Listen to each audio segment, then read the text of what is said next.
नमस्कार, मैं Ramesh Sharma city big news Facebook YouTube channel में आप सबका स्वागत करता हूं। इस वक्त हमारे साथ है गायत्री देवी, भारतीय जनता पार्टी महिला मोर्चे की अध्यक्ष हैं हिसार की, और आने वाले विधानसभा चुनाव को लेके हांसी हल्के से तीन ही नाम आते हैं, एक गायत्री देवी, एक विनोद विहाना, एक प्रोफेसर छत्रपाल। तो भारतीय जनता पार्टी में ये क्या समझती है, क्या इनको भारतीय जनता पार्टी टिकट देगी और विधानसभा चुनाव को लेकर किस तरह की तैयारी कर रही है? Gayatri ji, city big news में आपका स्वागत। बहुत बहुत धन्यवाद। मैडम, जैसे आप जिला अध्यक्ष हैं, जिला अध्यक्ष के नाते महिलाओं के लिए क्या कार्य कर रही हैं आप? महिलाओं के लिए जो हमारे पहले तो सबसे बड़ी बात ये है कि जो टिकट में हमारा 33% का आरक्षण है उसको पूर्ण रूप से हम कैसे हासिल कर सकें, इसके लिए हम कार्य कर रहे हैं। दूसरी बात, महिलाओं के लिए जो भारतीय जनता पार्टी की जितनी भी योजनाएं आई हैं, चाहे वो सुकन्या समृद्धि योजना हो, उज्ज्वला योजना हो, उसके तहत हम हांसी में गैस सिलेंडर बांटने का कार्य करते हैं। चाहे फिर कोई वृद्धावस्था में पेंशन की कोई दिक्कत आ रही हो तो उसका खुद साथ जाकर हम काम करवाते हैं। जैसे गैस सिलेंडर की आपने बात की, उज्ज्वला योजना में आपने गैस सिलेंडर तक घर घर पहुंचा दिया, लेकिन जो गैस सिलेंडर एक बार भरने के खाली होने के बाद उन लोगों को पैसे नहीं है गैस सिलेंडर भरने के लिए, 1000 रुपये में जाके गैस सिलेंडर भरा जाता है, इस विषय आप क्या कहेंगे? देखिए, ये भी सरकार ने, जिनकी आर्थिक स्थिति थोड़ी कमज़ोर है, उसमें भी सरकार ने उनको अनेक प्रकार की योजनाएं दी गई हैं, चाहे वो लघु उद्योग के माध्यम से योजनाएं हों। जैसे महिलाओं का कल मेरा गांव में जाना हुआ था, तो गांव में महिलाओं ने पूछा कि हम घर बैठी रहती हैं, हम क्या कार्य कर सकते हैं। तो मैंने उनको बताया कि हमारे जो सेल्फ हेल्प ग्रुप के आप कार्य कर सकते हो, सेल्फ हेल्प ग्रुप चला सकती हो। कई महिलाएं इकट्ठी होकर गाँव में एक अपना खुद का लघु उद्योग के माध्यम से आप लोग लोन भी ले सकते हो, चाहे वो पार्लर का हो या फिर कोई सिलाई सेंटर हो, या फिर हम बात करें PMKY की जो बात करते हैं, उसमें PMKY में भी महिलाओं के लिए अनेक बहुत से अवसर हैं जिससे महिलाएं अपना खुद का काम कर सकती हैं घर में बैठे रहकर भी। तो आपका हल्का हांसी पड़ता है, हांसी में आप जिला अध्यक्ष भी हैं, सरकार आपकी है, कितने का आपने कार्य करवाए, क्या अभी योजनाएं आपके वहाँ पे? देखिए, मैंने कम से कम मैं 4 से 5 बारी पूरे हांसी हल्के को कवर कर चुकी हूँ, चाहे वो जनसभा के माध्यम से हो, डोर टू डोर हो, या फिर लोकसभा चुनाव में कैंडिडेट के साथ रहकर, या फिर अब जो हमारा बूथ एजेंटों को सम्मानित करने का कार्य चल रहा है। बूथ एजेंटों को कहा जाता है, मैं एक बूथ एजेंट भी रही हूँ, और बूथ एजेंटों को चुनाव में ही पूछा जाता है, चुनाव के बाद नहीं पूछा जाता। तो एक दिन बैठे बैठे दिमाग में ये चीज़ आई कि हम बूथ एजेंटों को कैसे सम्मानित कर सकते हैं। तो हमने एक स्कीम के माध्यम से सभी बूथ एजेंटों के नंबर लिए और बूथ एजेंटों को एक कार्यक्रम के माध्यम से मैंने एक पूरी हांसी हल्के में मुहिम बना रखी है कि अपने कार्यकर्ता को हम किस प्रकार से मान सम्मान दे सकते हैं। नहीं, भारतीय जनता पार्टी, आपको ये लगता नहीं कि जैसे कार्यकर्ता है और पार्टी में जोड़ने का तो आपका चल रहा है, भारतीय जनता पार्टी में आप जोड़ो, आप इसमें मेंबर बनो, और जितने भी आपके जिला प्रधान है या आप जैसे संयोजक है, जितने भी पार्टी को आगे बढ़ाने के लिए कार्य कर रहे हैं, लेकिन ग्राउंड लेवल पे जनता की समस्या है उसकी सुनवाई नहीं करते आप लोग? नहीं, ग्राउंड लेवल पर जितनी भी समस्याएं हैं, मैं गांव में आज जाती हूं तो मेरे सामने सबसे ज़्यादा जो है पानी की समस्या और बिजली की समस्या। धीरे धीरे अगर हमें वो समस्या का समाधान हम कर सकते हैं, जितना भी DC को, SP को, किसी को फ़ोन करना होता है, PWD में फ़ोन करना होता है पानी की समस्या के लिए। अभी पीछे आपने देखा होगा कि ढाणी साकरी, ढाणी राजू, इनमें पानी की बहुत ज़्यादा समस्या थी, चाहे वो टैंकर के माध्यम से हो, चाहे वो मैंने हमारे माननीय मंत्री बनवारी लाल जी को फ़ोन करके ये उनकी समस्या से अवगत कराया। अवगत कराने का कार्य हम करते हैं। और बात रही कि समस्या का समाधान करवाने की बात, अगर हांसी की जनता हमें पूर्ण रूप से सत्ता, क्योंकि विधायक हमारा वहाँ का भी नहीं है, तो विधायक हमारी कभी कभी वहाँ पर कभी कभी तो क्या मैं कहूँगी कि देखने को ही नहीं मिलती। लोग तरस रहे हैं कि विधायक आके पूछेगी कि आपकी क्या समस्या है। वोट तो ले गए, लेकिन विधायक वहाँ पर उसका नामो निशान नहीं है, वोट लेकर सिर्फ अपने घर में बैठे हुए हैं। और आज जैसे कि आज हम भाजपा में कार्य कर रहे हैं, मैं जिला अध्यक्ष हूँ भाजपा की, हम संगठन के सच्चे सिपाही हैं, पार्टी हम पर आस्था रखती है, विश्वास रखती है, तो हम पूर्ण रूप से मैं लोगों के बीच में रहकर, खड़ी रहकर उनका पूरा काम करवाऊंगी। जैसे पार्टी की आस्था तो आप निभा रही है, लेकिन जनता की आस्था आप नहीं निभा पा रही, और आपके पास जो पिछले 40 वर्षों कांग्रेस में लोग रहे, जो वहाँ से विधायक भी रहे और मंत्री भी बने, उन्होंने वो काम नहीं कर पाया, जनता की समस्या का निवारण नहीं किया। आज वही जितने भी कांग्रेस पार्टी के लोग थे या भारतीय जनता पार्टी में शामिल हो रहे हैं और वो भी टिकट की दौड़ में, तो क्या आपको लगता है कि जनता की सेवा करेंगे फिर आप? हाँसी की जनता को मेरे ऊपर पूर्ण विश्वास है और हाँसी की जनता पर मुझे पूर्ण विश्वास है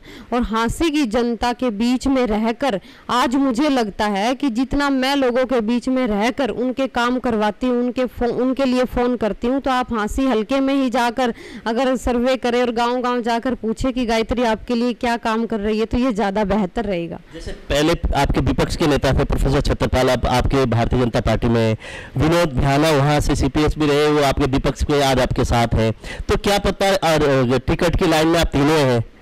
तो पहले वो सत्ता में रहे भी हैं, उन लोगों ने विकास कार्य नहीं किया, अगर फिर पार्टी उनको किसी में से दो को टिकट दे या हो सकता है आपको मिले, अगर उनको मिलता है तो क्या आपको लगता है हाँसी की जो दृश्य जो दुविधा है वहाँ की, वो समस्या लोगों की वो कर पाएंगे? भारतीय जनता पार्टी एक बहुत बड़ा समुंदर है और इस समुंदर में जितने भी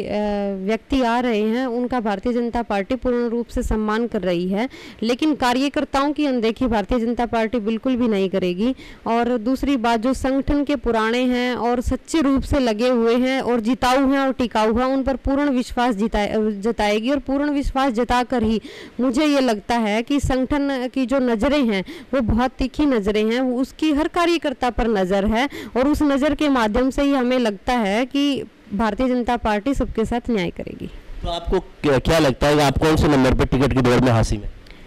टिकट की बात जहां आती है तो हमारे टिकट का तो पहले से ही सिंबल तय होता है, कमल का फूल। वैसे तो सभी अपनी अपनी तैयारी कर रहे हैं, लेकिन पूर्ण रूप से हमें लगता है कि हम जो संगठन के पुराने और सच्चे सिपाही हैं वो सबसे आगे दौड़ में।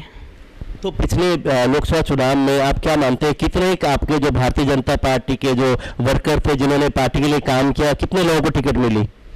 भारतीय जनता पार्टी में जितने भी पहले वर्कर थे और जिन्होंने काम किया और जो जीतने वाले कैंडिडेट पार्टी को लगा कि जीतने वाले कैंडिडेट हैं और जो लोगों में अपनी अच्छी पकड़ बना सकते हैं, जिनका सर्वे में भी नाम आया, तो भारतीय जनता पार्टी ने उन्हें टिकट दी। जैसे यहाँ से चौधरी वीरेंद्र सिंह के बेटे जो IAS थे, जिनका कि भारतीय जनता पार्टी से कोई लेना देना नहीं था, उनको मैदान में उतारा। वहाँ से भिवानी से धर्मवीर जी जो कि रिसेंटली भारतीय जनता पार्टी पिछले वर्षों ही 5 वर्ष पहले शामिल हुए थे। उसी तरह बहुत सारे नेता जो कांग्रेस के थे, जिन्होंने 40 कांग्रेस के राज में उन्होंने अच्छा मतलब जनता का शोषण किया, वो लोग भारतीय जनता पार्टी में शामिल होकर टिकट के दावेदार बने, टिकट मिला। इस बार के जो विधानसभा चुनाव में भी आपको नहीं लगता कि भारतीय जनता पार्टी जैसे कि कांग्रेस के इन्हें लेके और दूसरी पार्टियों को छोड़ के भारतीय जनता पार्टी में शामिल हो रहे हैं, क्योंकि वो सत्ता के चासुड़ू हैं वो लोग? इसी हिसाब से अगर दिया जाए तो हो सकता है भारतीय जनता पार्टी पे जीतने वाले कैंडिडेट देखे तो वो लोगों को दे टिकट। ऐसा है, आपने बिरजेंद्र जी की बात की जो पूर्व में IAS रहे हैं, तो मैं आपको बताना चाहूँगी कि उनके पिताजी, उनका बहुत बड़ा राजनीतिक बैकग्राउंड है और चाहे कोई कुछ भी कहे, ज़मीनी स्तर पर उन्होंने जो लोगों में पहुंच बना रखी है। और माननीय हमारे चौधरी वीरेंद्र सिंह जी जो पूर्व में केंद्रीय मंत्री भी रहे हैं और लोगों के बीच में समय समय पर आते रहे हैं, उनकी समस्याएं भी सुनी हैं और लोगों के बीच में रहकर उन्होंने अपनी जो लोगों के दिलों में जगह बनाई है, उसी का नतीजा है कि भाई बिरजेंद्र जी को भारी मतों से विजयी बनाकर देश की सबसे बड़ी पंचायत में भेजने का काम हिसार क्षेत्र ने किया। चौधरी वीरेंद्र सिंह ने हिसार जिले में क्या ऐसा कार्य किया है जो आपको याद हो? बहुत सारे ऐसे कार्य हैं, चाहे कहीं भी सामाजिक कार्यों की बात हो, पार्कों की बात हो, कहीं भी आप देख लीजिए कि चौधरी वीरेंद्र सिंह के माध्यम से कितनी ग्रांट यहाँ पर हिसार क्षेत्र में आई है। तो चौधरी वीरेंद्र सिंह की आप बात कर रहे हैं, उन्होंने काम किया यहाँ पे, और इसी के उसमें विजेंद्र सिंह, हालांकि विजेंद्र सिंह का ये रहता है, कहते हैं कि मोदी लहर में निकल गए विजेंद्र सिंह जी भी। तो इस बार जो हरियाणा के मनोहर लाल खट्टर की कोई ऐसी वो चलेगी हवा कि मनोहर लाल जी ने इतने MLA बना दिए? बिरजेंद्र जी की आप बात कह रहे हैं कि मोदी लहर में मोदी जी की लहर थी, इसमें कोई शक नहीं है, लेकिन एक चीज़ मैं आपको बताना चाहूँगी, जब वो आधिकारिक पद पर रहे तो लोगों का उनका चाहे वो क्षेत्र में ना मिलते हों, लेकिन चंडीगढ़ या पंचकुला जहाँ भी लोगों का उनसे मिलना होता था, उनका आपस में एक जुड़ाव था और उस जुड़ाव के माध्यम से लोगों ने उनमें आस्था रखी और मुझे लगता है कि वो सबसे अच्छे सांसद हिसार क्षेत्र के हमारे देश की सबसे बड़ी पंचायत में चुनकर गए हैं। और दूसरी बात, जहाँ बात आती है कि जो मोदी लहर थी, वही लहर क्या हरियाणा में अभी मनोहर लाल जी की रहेगी? तो हमारा नारा है अब की बार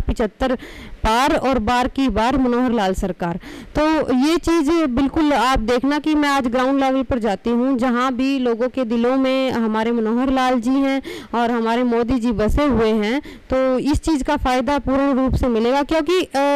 हमारा जो लक्ष्य है वो अंत्योदय तक जाना है, जो अंतिम और वंचित व्यक्ति रह गया है। और मैं मानती हूँ कि अंतिम और वंचित व्यक्ति तक भारतीय जनता पार्टी के हर कार्यकर्ता ने, हर नेता ने, मुख्यमंत्री जी ने पूरे हरियाणा में अपनी पकड़ बनाई है, और उसी पकड़ के माध्यम से अब मनोहर लाल सरकार आप देख लेना कि दोबारा हमारा जो आंकड़ा है 75 से पार होगा। जैसे आप कहे 75 पार, ऐसा तो नहीं कांग्रेस सरकार के जितने भी वहाँ से जो आते हैं उनको अंदर करेगा, जो सीनियर कार्यकर्ता है उनको 75 से बाहर कर दे?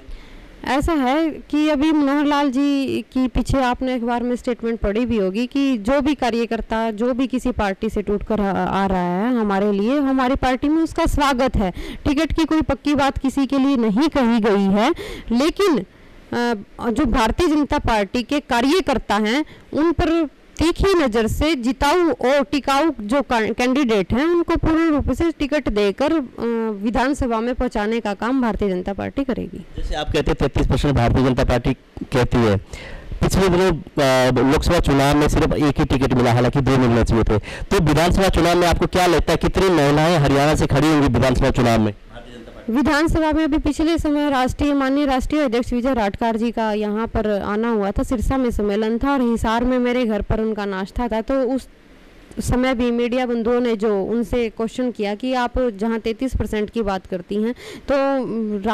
हमारी माननीय राष्ट्रीय अध्यक्ष ने बिल्कुल साफ कर दिया कि 33% की जो लड़ाई हम लड़ रही हैं, चाहे वो पंचायत मेंबरों की हो, सरपंचों की बात हो या फिर विधानसभा टिकटों की बात हो, उन पर हमारा पूर्ण अधिकार है। और अब की बार विधानसभा में हम 33% टिकट की दावेदारी ठोक कर अपनी जो जगह है वो पूर्ण रूप से स्थापित करेंगी। अगर हांसी से आपको भारतीय जनता पार्टी टिकट दे और वहाँ से आप विधायक बने, तो सबसे पहला काम जनता के लिए क्या करेंगे?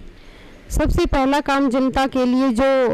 हमारी समस्याएं हैं, छोटी छोटी समस्याएं हैं, महिलाओं की समस्याएं हैं कि उनको कहीं भी उनमें जागरूकता नहीं है, सबसे पहले उनमें जागरूकता लाकर उनके जो लघु उद्योगों के माध्यम से जो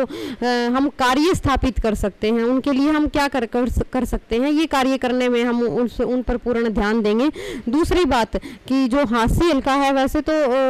हमारे माननीय मनोहर लाल जी ने 90 विधानसभाओं में संपूर्ण रूप से विकास किया, लेकिन वहाँ पर हमारा अभी कैंडिडेट ना होने के हमारा विधायक ना होने के कारण वहाँ पर मतलब समान रूप से उसकी देखरेख नहीं हो पा रही हल्के की। तो अगर वहाँ पर होता है तो हम आम जनता तक पहुँच बनाकर जो आम जन की मानस की समस्याएं हैं उनका पूर्ण रूप से समाधान करवाएंगे। सिटी बिग न्यूज़ में समय देने के लिए बहुत बहुत धन्यवाद। धन्यवाद जी। ये थी गायत्री जी, जो जिला अध्यक्ष है महिला मोर्चे की भारतीय जनता पार्टी की। इनका कहने का तात्पर्य है अगर हांसी से इनको टिकट मिलता है और वहाँ से जनता इनको चुनती है तो महिलाओं के लिए विकास कार्य, महिला उत्थान के लिए कार्य करेंगे। कैमरा पर्सन सोनिया माथुर के साथ मैं Ramesh Sharma, city big news के लिए। शहर भर की तमाम खबरों की जानकारी के लिए जुड़े रहिए सिटी बिग न्यूज़ के साथ और मुझे दीजिए इजाज़त। नमस्कार।